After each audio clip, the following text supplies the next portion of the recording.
everybody. We're doing coffee talk today. It's it's that was one of my favorite skits on SNL with Mike Myers and I forget who else was in it. But my favorite episode was when the great Barbara Streisand showed up and we freaked out. That was so funny.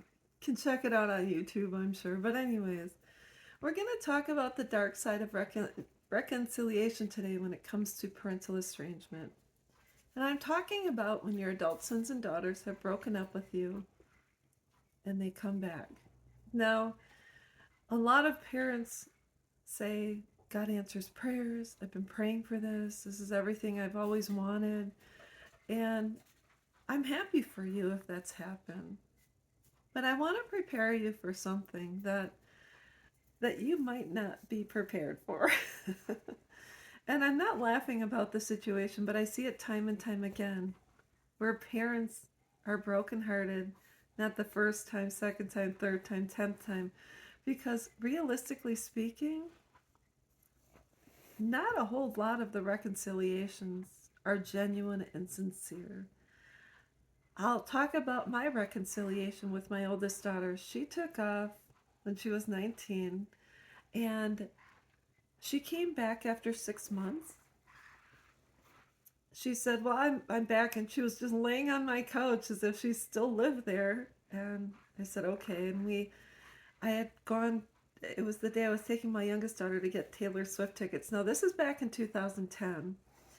And a friend came along. We all went to eat. And that's where I asked my oldest daughter, why did you leave? What's going on? And she left without saying a word, kind of like a thief in the night. And she got mad at me and walked out of the restaurant, called a friend, and got a ride home.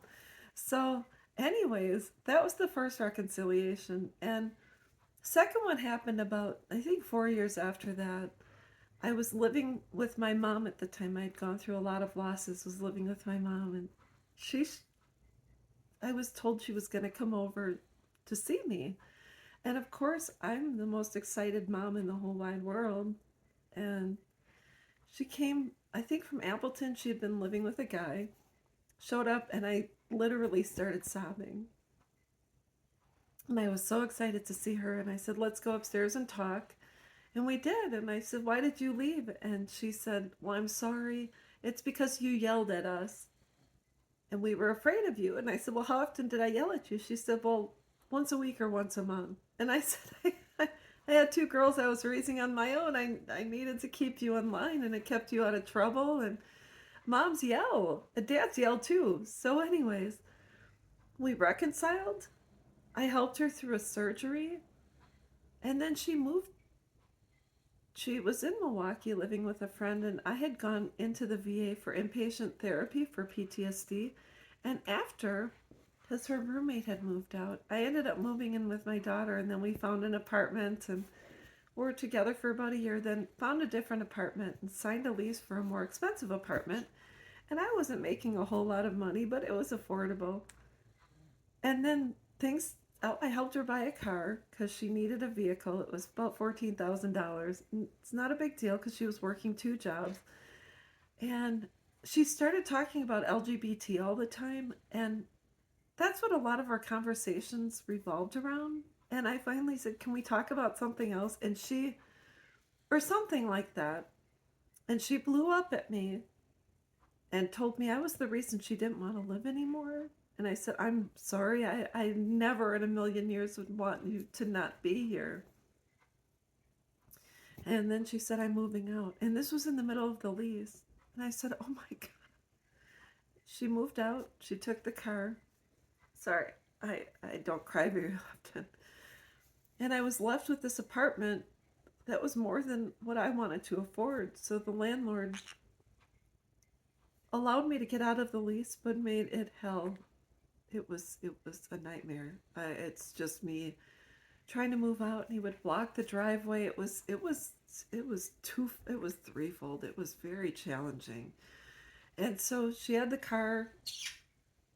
I said, as long as you make the payments, I'm fine with it. But then I would get letters or get a call from the loan company saying she wanted to defer payments, and I would sign off on it. And every payment you defer is defers is due at the end of the loan. So 5 payments were deferred. So that's $350 a month, $1,500 to $1,800 of payments that were due the day the loan was paid, was due in full. So she took off with the vehicle, and so that's long story short. And eventually, she returned the vehicle. After a couple of years, I'm done. She returns the vehicle with a $9,000 balance, and the engine was shot. So she just dumped it off in front of my apartment. Found out where I lived. So this is not a lie. All of this is true. So I'm gonna let you know. I'm not saying my experience is everyone else's, but the dark side of estrangement, when someone breaks up with you and is so callous and does not care about you, doesn't reach out to you, isn't there when you have cancer, when your parents pass away, when you're struggling and crying, but they show back up. They don't normally want to talk about the estrangement, and we're walking on eggshells so they don't leave again. The fact of the matter is some of them return for financial gain, or for a place to live, or for your car, for money for a down payment for a house. They use your grandkids as leverage. All I know now from my experience is that I'm fortunate to be married to someone who is an outsider. He doesn't know my children. We've only been together 4 years. We are married.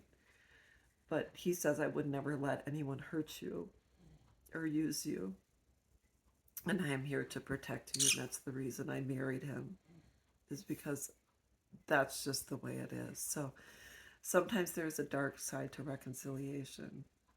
And I just want to let you know, buyer beware.